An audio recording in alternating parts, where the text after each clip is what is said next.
World archery Asia, world archery এবং Olympic solidarity plus Bangladesh archery federation, হ্যাঁ, সবাইকে নিয়েই কিন্তু এই প্রোগ্রামটা হচ্ছে। কাজে এটার নাম দেওয়া হয়েছে জয়েন্ট ট্রেনিং প্রোগ্রাম। এখান থেকে যারা ট্রেনিংয়ে যারা ভালো করবে তারা খেলবে, একটা প্রতিযোগিতা হবে, সেটার নাম দেওয়া হয়েছে world archery Asia president challenge cup. এবারই প্রথম যে আমরা আজকে, যদিও আপনারা খুশি হবেন বা বেজার হবে, যেটা হন যে আমি যখন প্রেসিডেন্ট নির্বাচন করি তখন একটা প্রতিশ্রুতি দিয়েছিলাম যে ওয়ান ভিশন ওয়ান এশিয়া,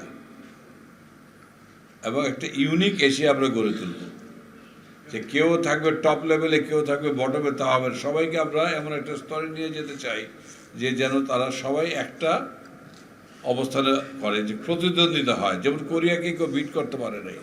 এই ঘোষণা দেওয়ার পর কিন্তু বাংলাদেশের মাঠেই কিন্তু কোরিয়াকে দুবার হারিয়ে দিয়েছে এই গত নভেম্বরে।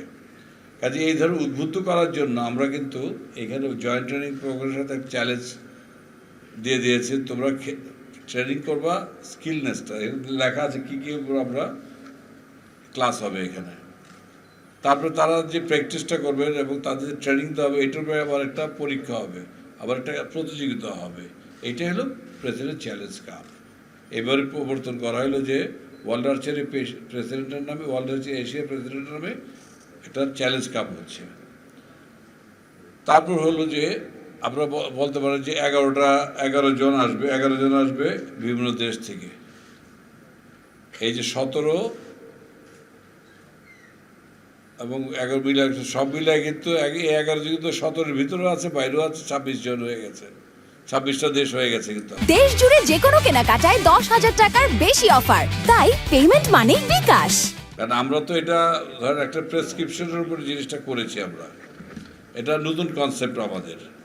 এই যে যেমন আমাদের এই যে মিক্স টিমটা হবে, এটা কিন্তু যারা মেয়েরা আসতেছে, ছেলেরা আসতেছে, হ্যাঁ, এটা কিন্তু আমাদের দেশের মেয়ের সাথে কিন্তু আমাদের দেশের ছেলেরা খেলবে না, এটা আরেকটা দেশের মেয়েদের সাথে রেজাল্ট অনুযায়ী আমরা ম্যাচ করে ওইভাবে খেলাবো। এটা আপনার বুঝতে হয়তো আগামীবার যখন করবো একদম ক্লিয়ার হয়ে যাবে। এর আগে যেটা বললাম তো, তারা ট্রেনিং নেবে এবং দিবে। মনে করেন আমি বলি আমি রিকাপ এক্সপার্ট, হ্যাঁ, আমি তো ডাক্তার না, আমি পুষ্টি জ্ঞান সম্পর্কে আমি আহরণ করবো। আমরা কিন্তু ক্লাস নিব এবং করব, আমরা ক্লাস নিব আবার ক্লাস করব, আমরা শিখাবো এবং শিখবো।